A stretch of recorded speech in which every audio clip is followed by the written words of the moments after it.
Assalamualaikum warahmatullahi wabarakatuh. Alhamdulillahi rabbil alamin. Wassalatu wassalamu ala asrafil anbiya'i wal mursalin sayyidina wa maulana Muhammadin wa ala alihi wa sahbihi ajma'in, amma ba'd. Alhamdulillah, kita pada hari ini dapat berjumpa kembali dalam pembelajaran akidah akhlak, walaupun pembelajaran pada hari ini lewat daring atau secara virtual. Semoga kita semua tetap semangat dalam mengikuti pembelajaran pada hari ini. Baiklah, sebelum kita memulai pembelajaran pada hari ini, marilah kita sama-sama mengucapkan basmalah. Bismillahirrahmanirrahim.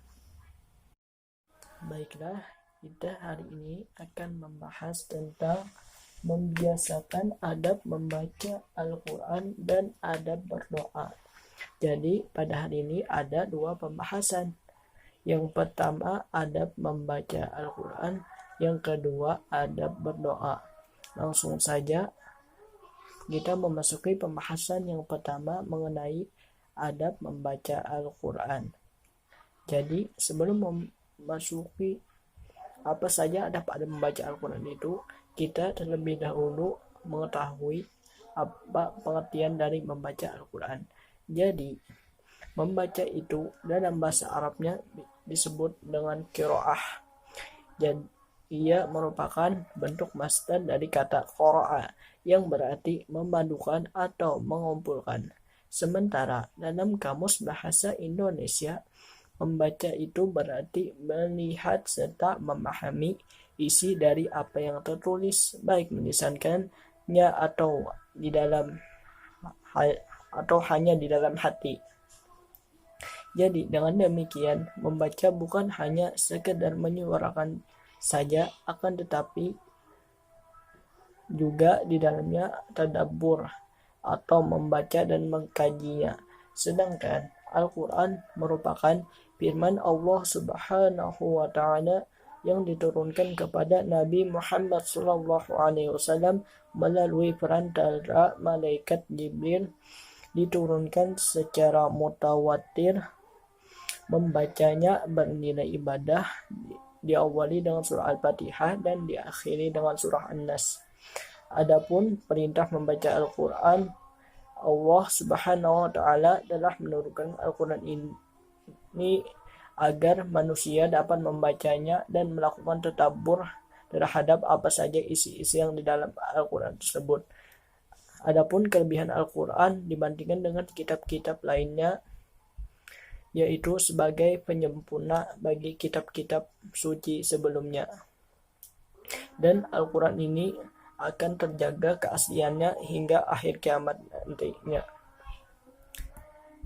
Allah Subhanahu wa Ta'ala memerintahkan untuk membaca Al-Quran, yang mana terdapat dalam firman-Nya, yaitu dalam surah Al-Alaq ayat 1 yang berbunyi, A'udzubillahi minasyaitonirrajim. Bismillahirrahmanirrahim. Iqra' bismi rabbikal ladzi khalaq. Yang artinya, bacalah dengan menyebut nama Tuhanmu yang menciptakan.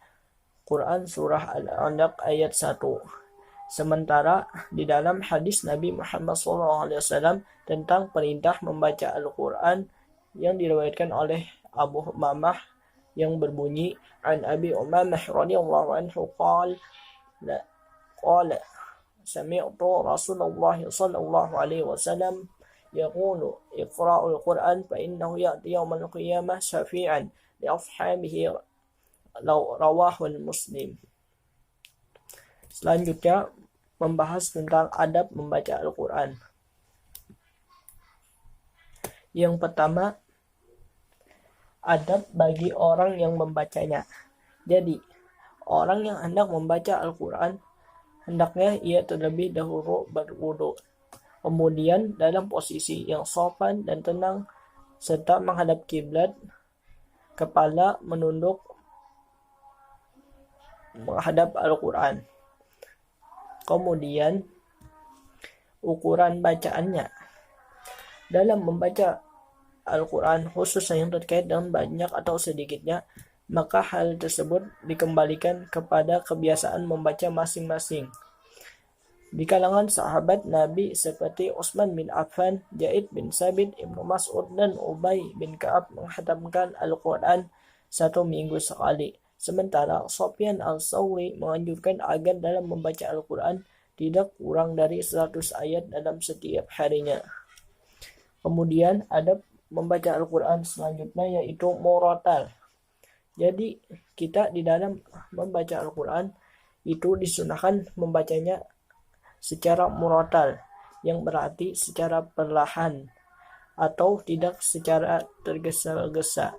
Jadi membaca secara murotal ini bertujuan agar kita memenuhi hak-hak huruf dalam Al-Quran, misalnya seperti dari sisi makharijul hurufnya serta tajwidnya agar membacanya secara benar.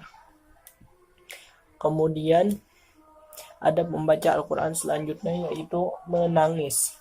Jadi di dalam Al-Quran itu terdapat ayat-ayat tentang ancaman serta janji-janji Allah Subhanahu wa taala, khususnya yang terkait dengan hari akhirat. Jadi sudah sepatutnya orang yang membaca Al-Quran itu bukan hanya secara membacanya saja, akan tetapi kita harus merenungi dan meresapi apa saja isi kandungan ayat-ayat yang terdapat di dalam Al-Quran tersebut. Kemudian memperhatikan hak-hak ayat. Jadi di antara membaca Al-Quran yaitu memperhatikan hak-hak ayat. Jadi memperhatikan hak-hak ayat ini dimaksudkan bukan terkait dengan makharijul huruf atau tajwid, karena hal tersebut sudah dibahas pada pembahasan yang sebelumnya. Akan tetapi hak-hak ayat yang dimaksud terkait dengan ayat-ayat sajadah. Jadi seseorang membaca ayat sajadah, maka hendaklah ia tidak melanjutkan bacaan. Jadi melainkan ia disunahkan untuk melakukan sujud terlebih dahulu. Demikian pula apabila seseorang mendengar ayat sajadah dilantunkan, maka sudah sebaiknya ia bersujud karena mendengar ayat tersebut. Selanjutnya memasuki pembahasan yang kedua mengenai adab berdoa. Jadi sebelum mengetahui apa saja adab-adab berdoa, terlebih dahulu kita harus mengetahui pengertian berdoa. Jadi kata doa itu berarti permohonan, harapan, dan memuji kepada Allah Subhanahu wa taala. Jadi doa ini dilakukan oleh manusia karena manusia meyakini ada kekuatan besar yang memberikan andil dalam kehidupan, yaitu Allah Subhanahu wa taala. Jadi Allah Subhanahu wa taala menganjurkan manusia untuk berdoa, dan ia menyatakan bahwa dirinya dekat. Dalam hal ini Allah Subhanahu wa taala berfirman dalam surah Al-Baqarah ayat 186 yang artinya, dan apabila hamba-hambaku bertanya kepadamu tentang aku, maka jawablah bahwasanya aku adalah dekat. Aku mengabulkan permohonan orang yang berdoa apabila ia memohon kepadaku. Maka hendaklah mereka itu memenuhi segala perintahku, dan hendaklah mereka beriman kepadaku agar mereka selalu berada dalam kebenaran. Quran Surah Al-Baqarah ayat 186. Adapun dalam hadis Nabi Muhammad SAW juga menganjurkan kita untuk berdoa, yang mana hadis tersebut berbunyi, an Abi Hurairah radhiyallahu anhu qala Rasulullah sallallahu alaihi wasallam, inna Allah yaqulu ana 'inda dhann abdi bi wa ana ma'ahu idza da'an. Yang artinya dari Abu Hurairah radhiyallahu anhu berkata, Rasulullah sallallahu alaihi wasallam bersabda, sesungguhnya Allah Subhanahu wa taala berfirman, aku berada di sisi prasangka hambaku denganku, dan aku bersamanya apabila ia berdoa kepadaku. Hadis riwayat Muslim. Selanjutnya memasuki adab-adab berdoa. Jadi menurut Imam Al-Ghazali, adab berdoa itu ada 10. Yang pertama, berdoa di waktu khusus.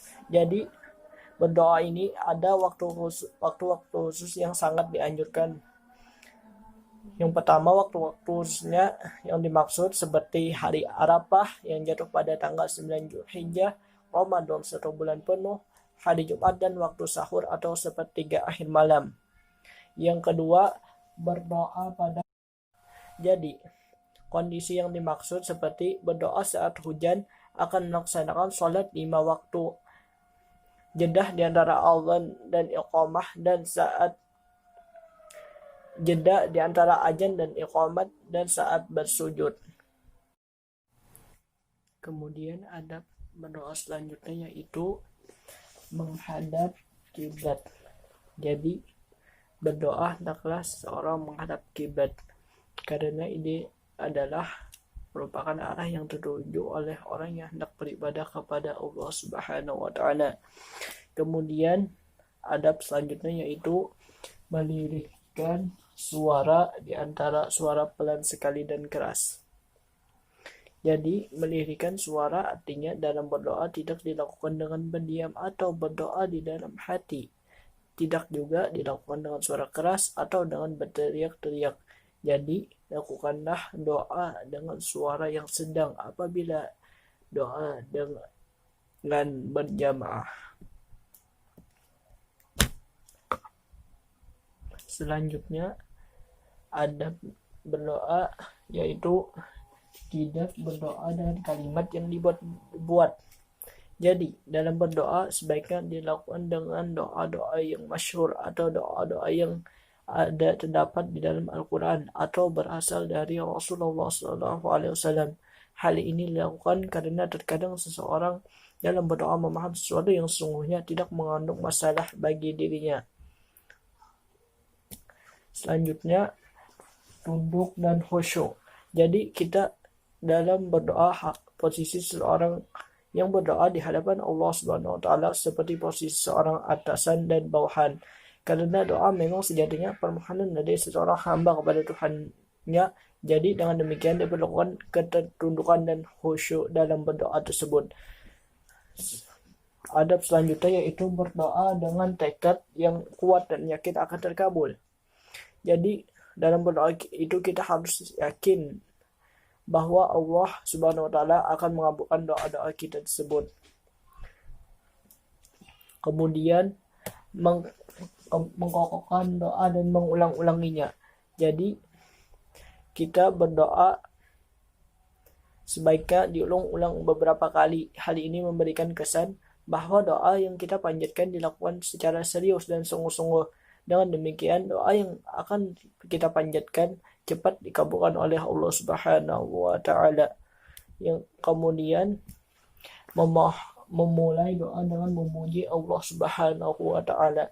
Jadi kita sebelum memulai berdoa terlebih dahulu memuji Allah Subhanahu wa taala, kemudian memuji Rasulullah, kemudian mendoakan orang tua, baru berdoa apa yang kita kehendaki.